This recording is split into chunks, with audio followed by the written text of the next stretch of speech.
ending up in the vertical position. They're all over the world. These fossilized trees are connecting all these different layers that they're telling us are different ages. So back in 1830, they started teaching the layers of the rock are different ages. And somebody swallowed that and started saying, oh, wow, well, then that means this Earth is millions of years old. The fact of the matter is the evidence we see from fossils, from digging in the ground, is you see petrified trees extending from one seam of coal right through 20 feet of rock into another seam of coal.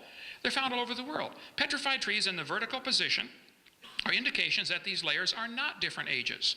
And yet my opponent here and his colleagues will dig in the dirt and find fossils and assume that because one fossil is lower than another one, therefore it is the ancestor of the one above it, which is totally flawed logic. I mean, if I get buried on top of a hamster, that does not prove he's my grandpa, okay?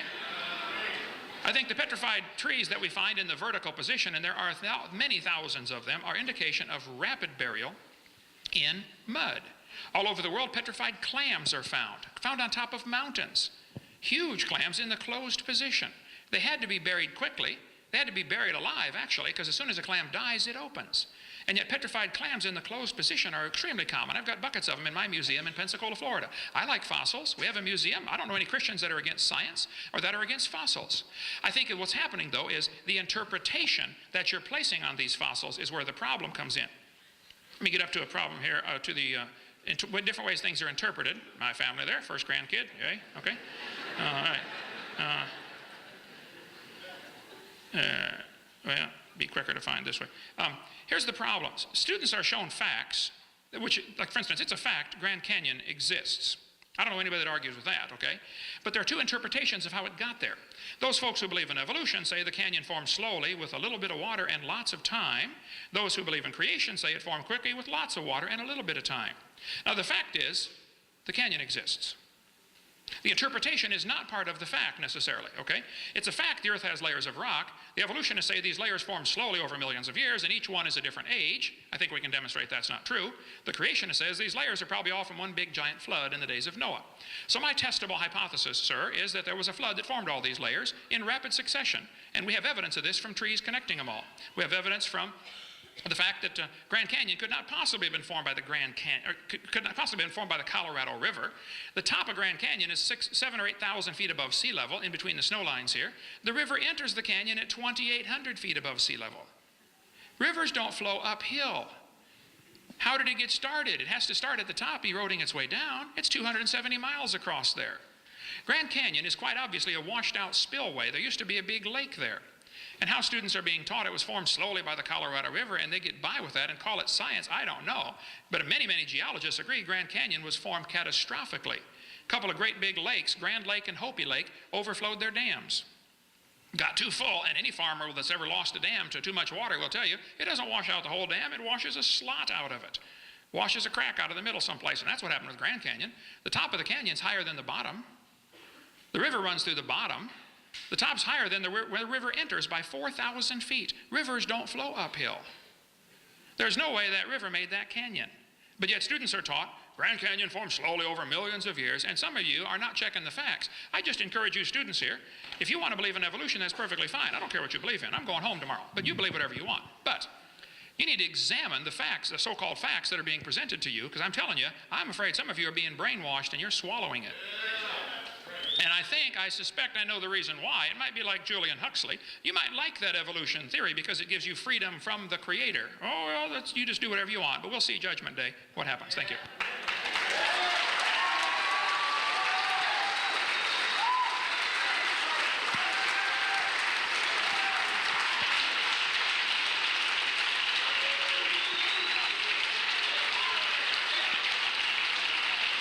Okay, everybody.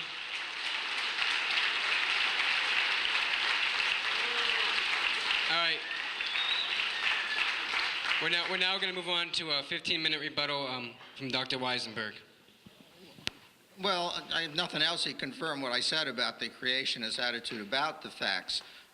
Look, what do we want? We want to have a lecture here about geology? Well, they'll bring in some geologists, right? We'll talk about, you know, the plate tectonics, and we'll talk about radioisotopes and measure radioisotopes. We'll talk about the actual fossils that are in those layers and how they in fact show a logical progression, historical progression They're history, a record of history, right? Now, I've been to fossil beds. He's probably been there. You know, it's really amazing to see, for example, you can go up the Catskills as I've been.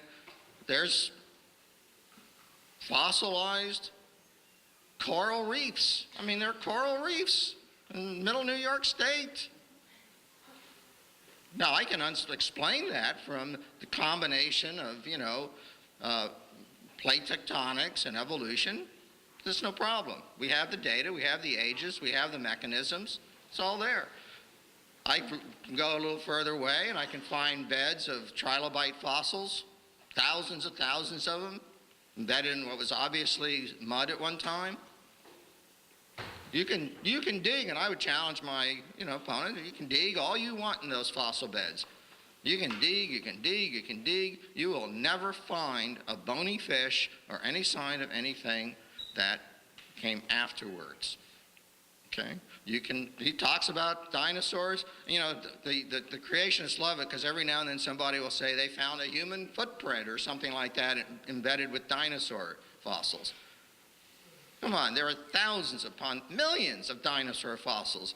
There are some 800, but the Dinosaur National Park thinks about 500 square miles or something. It's huge. And it's millions of dinosaur fossils and other fossils dating back to 100 million or so years ago.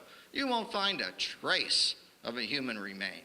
And so, what the creationists do is they proclaim that certain things can't have happened.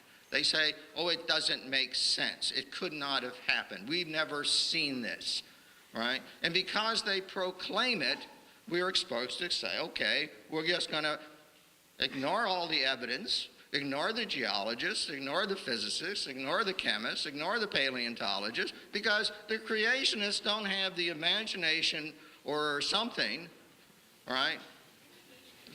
Well, I don't know what it is, because I don't have any problem understanding how slow change contains a single cell. And by the way, let me say something about the banana and the dog, right?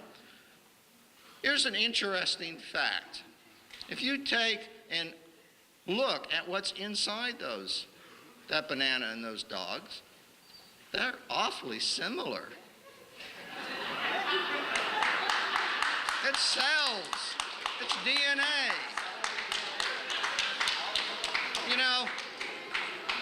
You can